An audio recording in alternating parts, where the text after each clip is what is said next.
दावत देता हूं मोहम्मद आजीम को कि वो आए और अपनी तकरीर पेश करें।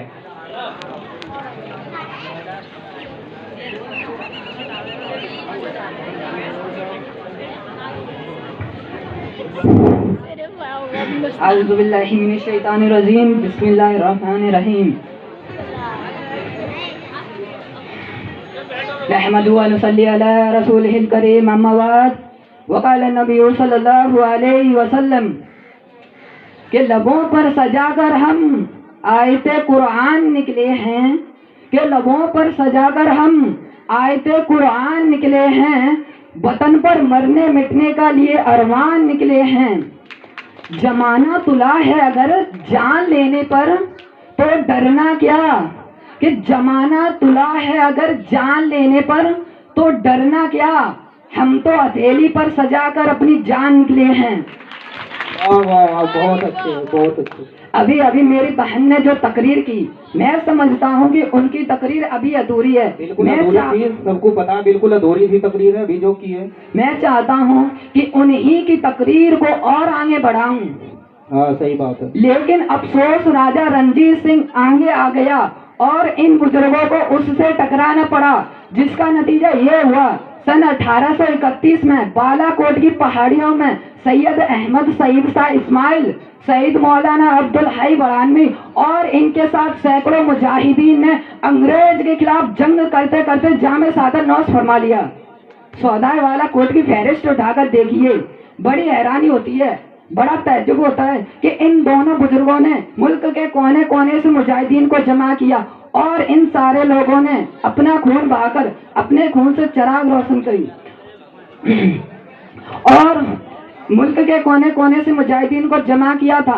चुनांचे इन्हीं में शहीद होने वाला कोई दिल्ली का रहने वाला था, तो कोई मुंबई का रहने वाला था, तो कोई कलकत्ता का रहने वाला था, तो कोई गाजियाबाद का रहने वाला था, तो कोई गाजीपुर का रहने वाला था, तो कोई पानीपत का रहने वाला था, तो कोई राजस्थान का रहने वाला था, तो कोई नूह मेवात का रहने वाला था, तो कोई मेरठ का रहने वाला था, तो कोई दिल्ली का रहने वाला था। गरज इन दोनों बुजुर्गों ने मुल्क के कोने कोने से मुजाहिदीन को जमा किया और इन सारे लोगों ने अपना खून बहाकर अपने खून से चिराग रोशन करके आने वाले लोगों के लिए एक राह हमवार की और उनसे ये कह गए कि जहां जहां नजर आए तुम्हें हमारे लौहों के चिराग, के जहां जहां नजर आए तुम्हें हमारे लौहों के चिराग, ए मुसाफिराने मोहब्बत हमें भी दुआ देना। वाह वाह वाह, बहुत अच्छे। गरज ये तहरीक बालाकोट नाकाम हुई, लेकिन इस नाकामी के बाद भी उलमाए देवबंद खामोश नहीं हुए, मायूस नहीं हुए, बल्कि एक नए जोश के साथ, एक नए जज्बे के साथ जंगी आजादी की तैयारी शुरू कर दी और इस तैयारी का नतीजा सन 1857 की जंगी आजादी में जाहिर हुआ। सन 1857 में जो जंगी आजादी लड़ी गई, इसमें मुसलमानों के साथ हिंदू भाई भी शरीक थे, हिंदू भाई भी शरीक थे। चुनांचे मेरठ में जो बगावत हुई, इसमें मुसलमानों ने बढ़ चढ़कर हिस्सा लिया। मुरादाबाद में जो अंग्रेजों से लड़ाई लड़ी गई, वो भी खालिस मुसलमानों ने ही लड़ी। बिहार में राजा कुंवर सिंह ने जो लड़ाई लड़ी, वो भी, इसमें भी बड़ी तादाद में मुसलमान शरीक थे। झांसी में रानी लक्ष्मीबाई ने जो लड़ाई लड़ी, इसमें भी बड़ी तादाद में मुसलमान शरीक थे।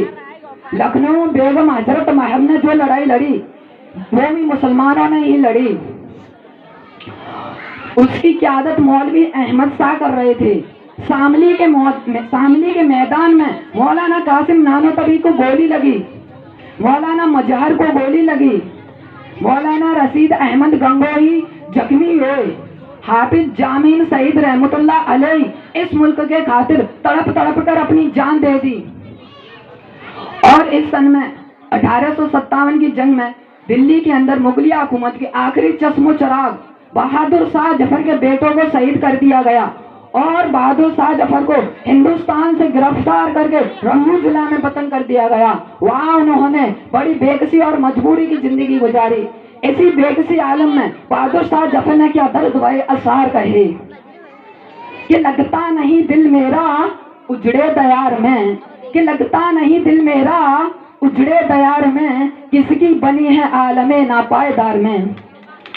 इन हसरतों से कह दो कहीं और जा बसे, कि इन हसरतों से कह दो कहीं और जा बसे, इतनी जगह कहाँ है दिले बेकरार में। जिंदगी मांग के लाए थे 4 दिन, कि जिंदगी मांग के लाए थे 4 दिन, 2 आरजू में कट गए 2 इंतजार में। दिन जिंदगी के खत्म हुए शाम हो गई, कि दिन जिंदगी के खत्म हुए शाम हो गई, फैला के पास हो गए कंजे मजार में। मैं अगला शेर पढ़ता हूँ कि कितना है बदनसीब जफर दफन के लिए, कि कितना है बदनसीब जफर दफन के लिए, कि 2 गज जमी भी उसे ना मिल सकी कोई यार में।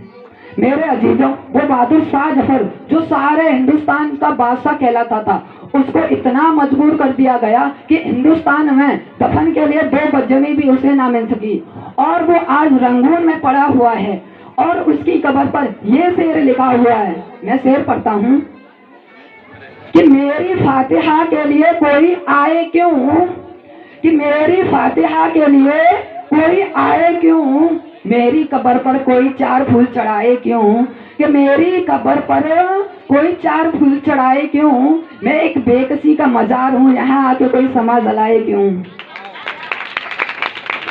बहरहाल ये सन 1857 की जंगी आजादी है, जिसमें कुछ असबाब की किल्लत की वजह से और कुछ गद्दारों की गद्दारी की वजह से शिकस्त का सामना करना पड़ा। लेकिन इस शिकस्त के बाद भी उलमाए देवबंद खामोश नहीं है, बल्कि एक नए तरीके के साथ जंगी आजादी की तैयारी शुरू कर दी। वो नया तरीका क्या था? वो नया तरीका ये था कि मुल्क में मदारिस को कायम किया जाए। चुनांचे 1866 में देवबंद की सरजमी पर एशिया के दीनी अजीम दरसगाह दारुल उलूम देवबंद का कयाम अमल में आया, और इसके बाद 1866 ही में सहारनपुर में मज़ाहिरुल उलूम का कयाम अमल में आया, और दारुल उलूम देवबंद की तर्ज पर पूरे हिंदुस्तान में मदारिस का एक जाल बिछता चला गया, और मुल्क के कोने कोने में मदारिस ही मदारिस नजर आने लगे। इन मदारिस के कयाम का क्या मकसद था? इन मदारिस के कायम का मकसद जहाँ एक तरफ ये था कि हिंदुस्तान में दीनी फिजा आम हो, वहीं दूसरी तरफ ये था कि अंग्रेज की आंखों में आंखें डालने वाले लोग तैयार हों।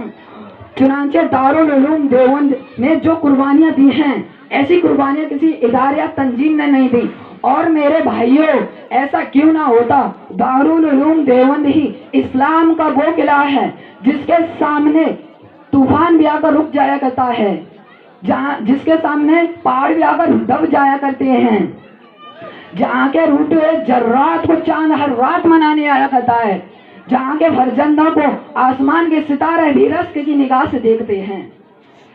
मैं अपनी बात खत्म करके शेर पढ़ता हूँ कि इस्लाम के इस मरकज से हुई तकदीस आया आज़ादी की, कि इस्लाम के इस मरकज से हुई तकदीस आया आज़ादी की, इस बाबे हरम से गूंजी है सौवार रज़ा आज़ादी की, कि इस बाबे हरम से गूंजी है सौवार रज़ा आज़ादी की, सौवार सवारा है हमने इस मुल्क के गस्बे बरहम को, ये अहले जुनू बतलाएंगे क्या दिया है हमने आलम को। वाखिरु दावाना अल्हम्दुलिल्लाहि रब्बिल आलमीन। हिंदुस्तान जब तक सूरज चांद रहेगा